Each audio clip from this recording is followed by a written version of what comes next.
Greetings. Greetings, Simon. Thank you for offering to talk about Diary of a Mad Yogi, which you're listening to for the second time, Yes. I understand. Yeah. So I'm very grateful for you offering to talk about it.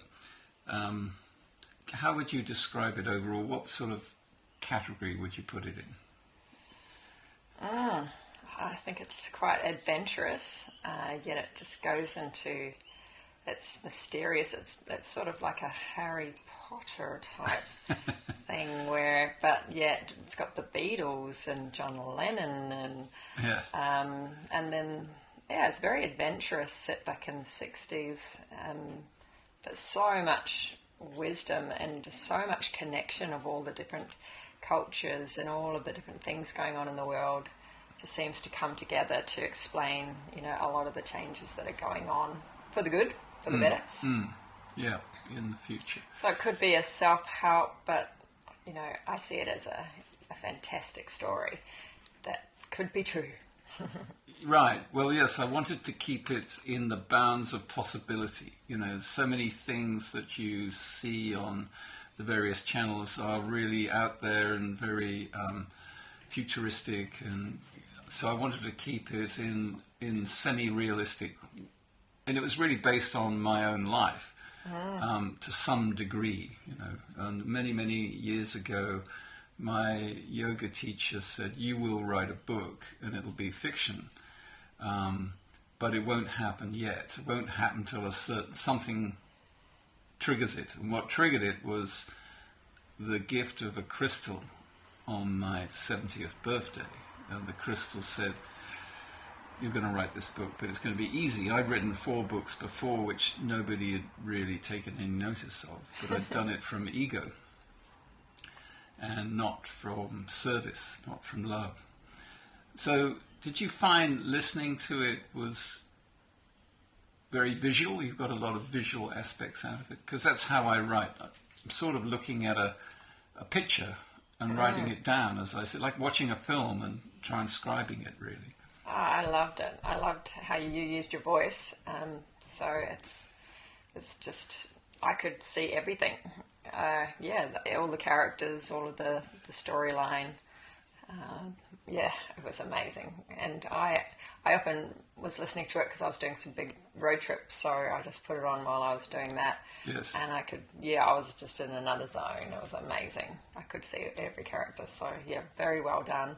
And I think something about your voice, it just flowed and it just felt just so easy to listen to. Yeah.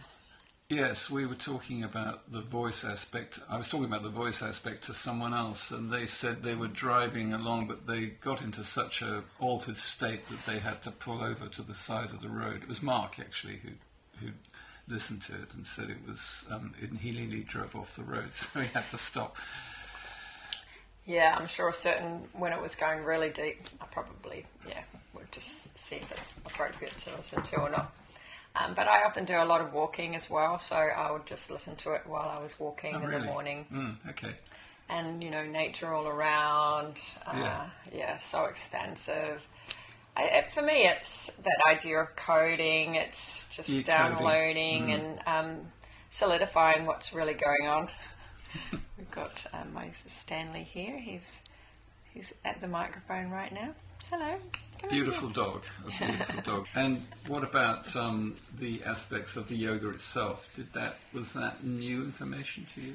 I've been going to a yoga studio and doing yoga, and I'm sort of aware, I think, probably in knowing you as well, and getting to know this group of people who are doing qigong and different things.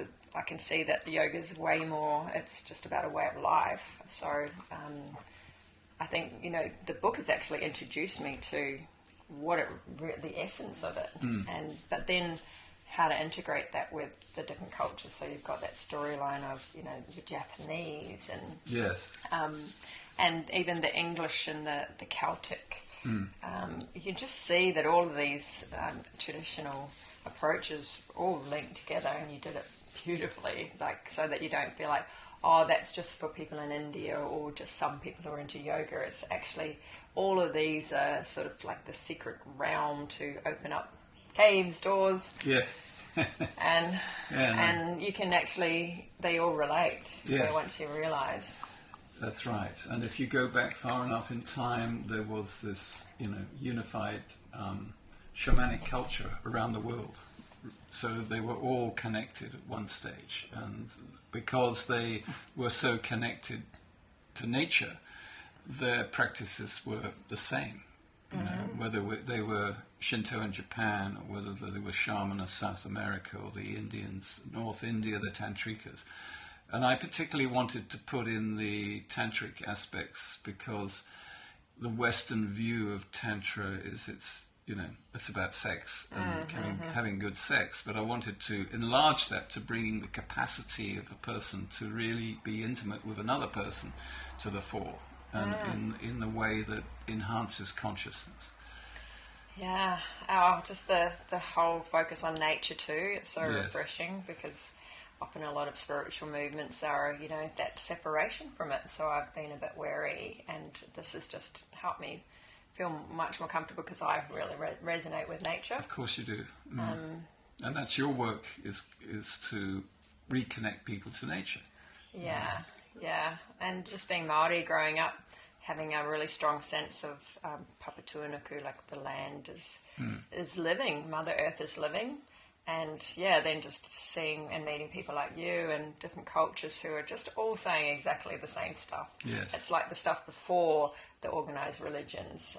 Correct. And we just need to get back to that essence. Absolutely, well said. And just our energy, that thing I just talked this morning with you about life force. Yes. There's chi, there's kundalini, there's prana, all similar things. We call it mana. And it's just getting that life force happening again, and then that's going to be able to support people with well-being and their health and energy to do all their wonderful dreams. And all of that's just sort of being cut off, and it's because we've cut ourselves off from nature. And so I really appreciate that you wove all of that in. It just, like, for me, that's why I'm listening to it a second time. There was so much in it. It was so flowing and beautiful, and I got the story, but I knew there was stuff underneath that I might have missed. And so it's really nice listening to it again to sort of go, ooh, wow, I didn't even remember that bit. Right. So I think I will listen to it quite a few times over my life.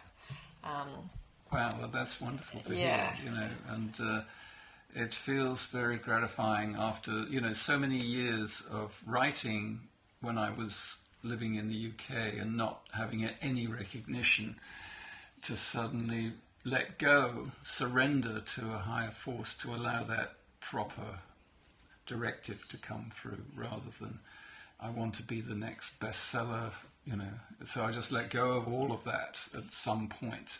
And so, therefore, it was able. The essence was able to come through.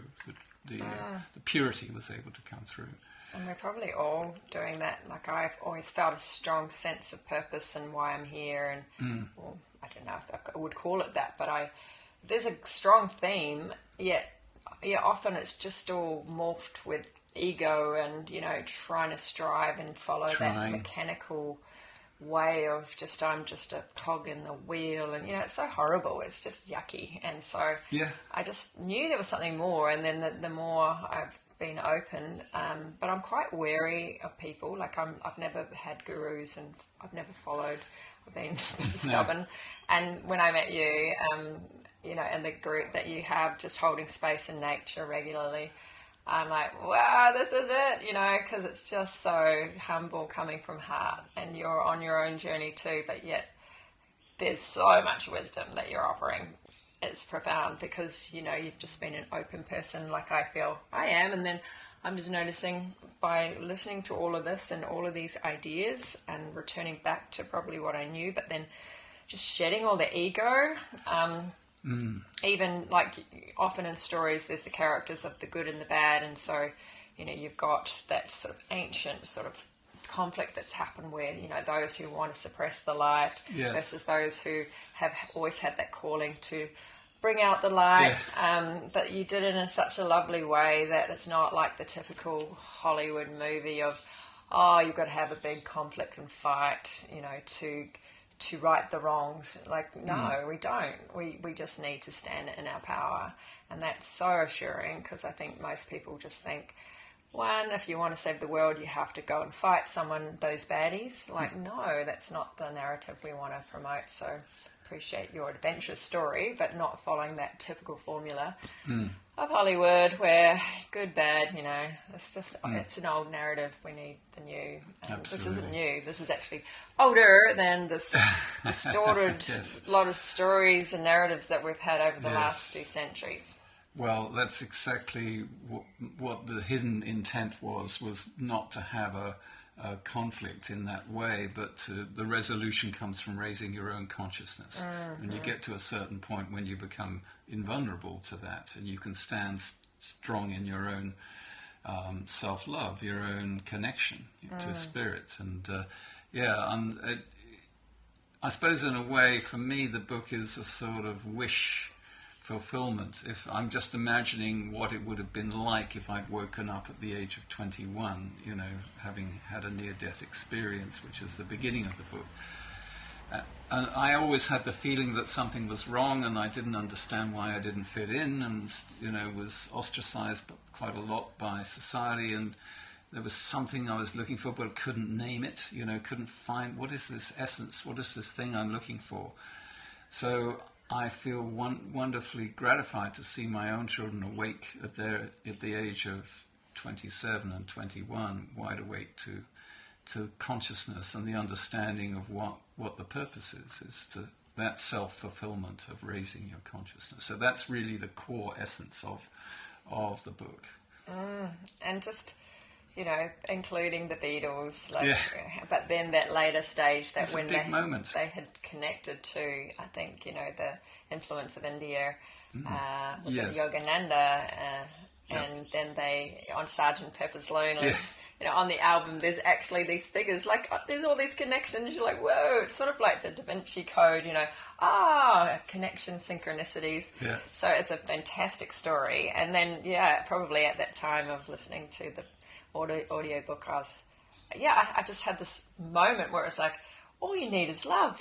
And, I've heard the Beatles song for a long time. Yeah. And I'm like, oh my God, they really got it. But how can you then explain that to people? It has to be a slow process sometimes, because people are so densely entrenched in this sort of distorted world. Yes. And then it's just little by little giving little snippets. So by creating an amazing story like you have, it's just snippets that can appeal to people rather than some, heavy personal development book. That the world's going to end and we need to, follow all these steps to save the world. Like, no, we want stories, we want adventure, we want to get that life force back. And thank you so much for sticking on in with it all. Thank you for being such a beautiful being and bringing light into our group. It's magical. I'm so appreciative of your presence. Thanks. I'm feeling emotional. I feel so thankful. And it's just bringing the best out in me, like the best side of me. So I recommend everybody read the book if they want. Because it will open up some things that have been closed, and then all of a sudden life shows that it's so much more beautiful and easy, and it's not a hard thing. It's actually just so lovely and delicious, and that's what nature is. So thank you. Thank you for the beautiful words. Thank you. Bless you.